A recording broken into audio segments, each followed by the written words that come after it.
কি কালকে দেখেছে পোগারপাড়, যেটা ওদের জায়গা পুরো হার।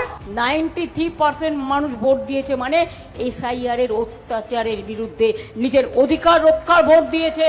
সেই ভোট আপনার পক্ষে যাবে না, এই ভোট গেছে মানুষের পক্ষে, তৃণমূল কংগ্রেসের পক্ষে। যেখানে আমরা আশাও করিনি সেখানেও আমরা জিতবো। আমি রাত 3:30 পর্যন্ত মনিটরিং করেছি।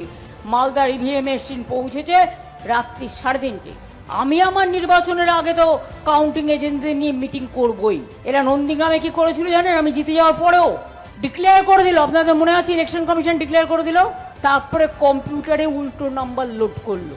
যতক্ষণ কম্পিউটারে আপলোড না হচ্ছে কেউ ছেড়ে যাবে না। কোন ইভিএম মেশিন দেখে দেখে আমাদের জায়গাগুলো খারাপ করে দেয়, কিন্তু মা বোনেরা মনে রাখবেন, ইভিএম মেশিন খারাপ করে যদি ভোট দেন তাহলে আপনার ভোটটা অন্য জায়গায় গিয়ে চলে যাবে। ও সারানোর নাম করে চিপ বসিয়ে দেবে। একটু কষ্ট করে ভোটটা দিতে হবে নিজের অধিকারের স্বার্থে। আমি আরেকটা অনুরোধ করব, আপনারা কিন্তু এই ভোটার স্লিপটা যত্ন করে রাখবেন ভবিষ্যতের জন্য।